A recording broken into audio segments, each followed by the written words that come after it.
നമുക്കിന്ന് ചോറിൻ്റെയൊക്കെ കൂടെ കഴിക്കാൻ പറ്റുന്ന നല്ലൊരു ഒഴിച്ചുകറി തയ്യാറാക്കിയാലോ. ഇതിനായി നമുക്ക് വേണ്ടുന്നത് മത്തങ്ങയാണ്. ഒരു ചെറിയ പീസ് അളവിലാണ് ഞാനിവിടെ മത്തങ്ങ എടുത്തിരിക്കുന്നത്. ഇത് നമുക്ക് ചെറുതായി കട്ട് ചെയ്തതിന് ശേഷം ഒന്ന് മാറ്റി വയ്ക്കാം. ഇനി നമുക്ക് വേണ്ടുന്നത് വൻപയറാണ്. 1 കപ്പ് വൻപയറാണ് എടുത്തിരിക്കുന്നത്. നന്നായി കഴുകിയതിന് ശേഷം കുക്കറിലേക്കിട്ട് നമുക്കിതൊന്ന് വേവിച്ചെടുക്കാം. ഒരു 6 വിസിൽ മതിയാകും. അപ്പോഴത്തേന് പയറെല്ലാം നന്നായി ഒന്ന് വെന്ത് വരും. പയറിപ്പോൾ നന്നായി ഒന്ന് വെന്ത് വന്നിട്ടുണ്ട്. ഇനി നമുക്ക് കുക്കറിൽ നിന്ന് മാറ്റി കൊടുക്കാം. ഇതേ കുക്കറിലേക്ക് തന്നെ നമ്മൾ അരിഞ്ഞു വെച്ചിരിക്കുന്ന മത്തങ്ങ ചേർത്ത് കൊടുക്കുന്നുണ്ട്. ഇനി ഇതിലേക്ക് 2 പച്ചമുളക് ചേർത്ത് കൊടുക്കാം. കുറച്ച് ഉപ്പുപൊടി ചേർത്ത് കൊടുക്കുന്നുണ്ട്.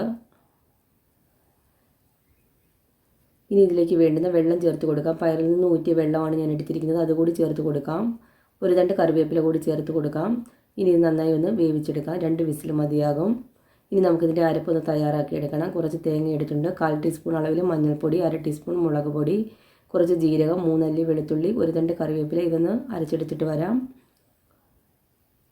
മത്തങ്ങയെല്ലാം ഇപ്പം നന്നായി ഒന്ന് വെന്ത് വന്നിട്ടുണ്ട്. ഇനി നമുക്ക് ചെറുതായി ഒന്ന് ഉടച്ചെടുക്കണം. ഇതുപോലെ ചെറുതായി ഒന്ന് ഉടച്ചു കൊടുക്കാം.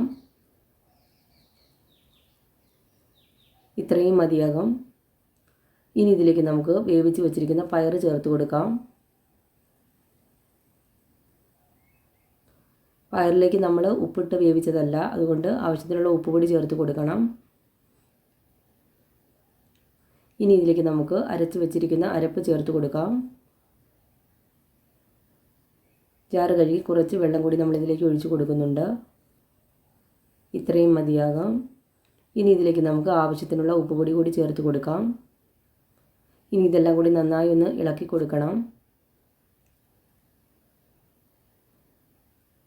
ഇനി ഇത് 2-3 മിനിറ്റ് നേരം നമുക്ക് ഒന്ന് തിളപ്പിച്ചെടുക്കാം.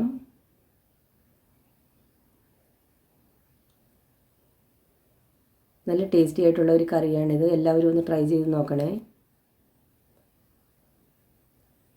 ഇത്രയും മതിയാകും. ഇനി ഇതിലേക്ക് നമുക്ക് കടുക് താളിച്ചൊഴിക്കാം.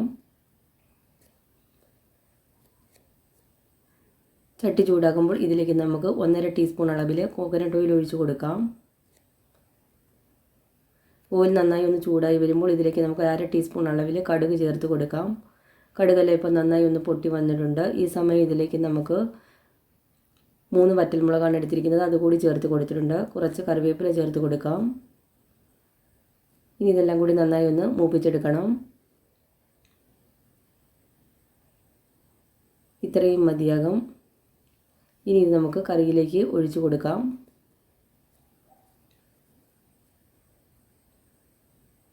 ഇനി ഇതെല്ലാം കൂടി നന്നായി ഒന്ന് ഇളക്കി യോജിപ്പിച്ച് കൊടുക്കണം.